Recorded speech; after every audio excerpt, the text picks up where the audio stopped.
Over the years, every team has built up a nice city base, and that includes Delhi Daredevils. A lot of their matches go full. It's not quite the most passionate crowd, but they always get enough people coming in. The only team that really hasn't said, "This is my team," is Kings 11. They started off very well in 2008, and then suddenly under George Bailey, and that was a year when Maxwell Miller, everyone's doing well. They got to the final. Saha played very well for them, but 15, 16, 17, again, they're gone. What is their home base? Is their home base Mohali? Well, this year they're only playing 3 or 4 games in Mohali. They're going to go back to Indore. And so they've been a slightly nomadic side, but also a side, you look at Kings 11 and say, who are Kings 11? You know who CSK is, you know who RCB is, you know who MI is, you know who KKR is. And so Kings 11 have just sort of tended to make up the numbers in the last few seasons. And the good news for Kings 11 fans, wherever you are, is that this is the best selected Kings 11 side, I do believe, in that they've picked a good, solid Indian core, Indian batting core, which is always very important. They've got Mayank Agarwal, Karun Nair, Lokesh Rahul, Yuvraj Singh. They've even got backup in Manoj Tiwari, a backup keeper in Akshdeep Nath in case it doesn't work with KL Rahul. They've got a decent Indian bowling core, not quite top of the pops, but they've got Ankit Rajput, Barinder Sran, they've got Mohit Sharma, and they've got a new captain. I think that's going to be the talking point. How do Sehwag and Ravichandran Ashwin gel? But in Ashwin, they've got a really ambitious, innovative kind of cricketer as their captain. So that's another box ticked. They've got a very interesting young overseas spinner in Mujibur Rahman. He's only 16, 17 years old, but he bowls everything. Their only issue, I think, is going to be managing their overseas players, and they don't have a decent replacement for Andrew Tye. If something goes wrong with Andrew Tye, then they've got to fill their side with Indian bowlers, and I don't think they're quite at the same level as Tye. And then they've got to figure out what to do with the likes of Gale, Miller and Finch, because they can't play all of those. They're going to miss Finch at the start, so that makes selection a little more convenient, if not better.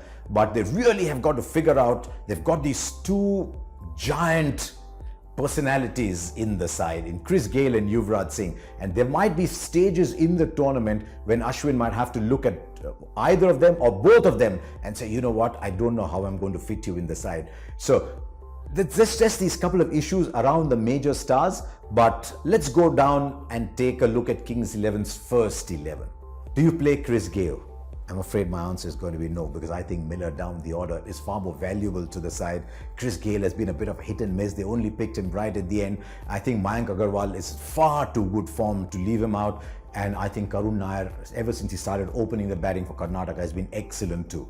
Rahul is your wicketkeeper. I really do think it requires a long run at number 3. And in the absence of Finch at the start, I think Yuvraj Singh will come in at number 4. And if I was Yuvraj, I'd use those first 3-4 games to tell the captain, the management, look, you can't play without me. So Yuvraj, have your eyes wide open on Yuvraj in those first 3-4 games. I think he's batting at 4, Miller at 5. You have to play Marcus Stoinis, because otherwise Kings 11 don't have a bridge between the top 5 and the bottom 5. Marcus Stoinis plays that role. He's a fearsome finisher, and he routinely gives you 2 or 3 overs. So that's my top 6. I've already got I've got 2 overseas players in there. Then I've got Ashwin and Akshar Patel as my 2 spinners. I've got Barinder Sran and Andrew Tye, and that leaves me with 1 overseas player. And I'm very, very interested in taking a look at Mujibur Rahman, because he bowls off spin, he bowls leg spin, he bowls a wrong run, and I think could just be that little X factor that Kings 11 Punjab need.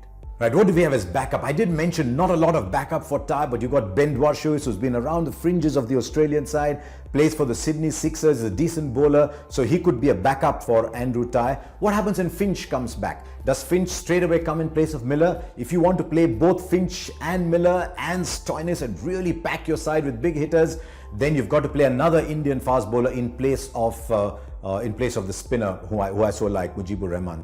But I'm going to start off with this as my first 11, the 11 I gave you at the start, and then we'll see what happens depending on the first 3 or 4 games till Aaron Finch comes back. My key player for Kings 11 is Andrew Tye, because I really rate him as a death overs bowler. Those bowlers are worth their weight in gold, as Mumbai Indians discovered with Malinga. So my key player in this side is actually Andrew Tye, and the players to watch out for, I've got 2. I've got Yuvraj Singh, because I've always enjoyed watching Yuvraj Singh. I want to see if he's got a sting in his tail towards the end of his career.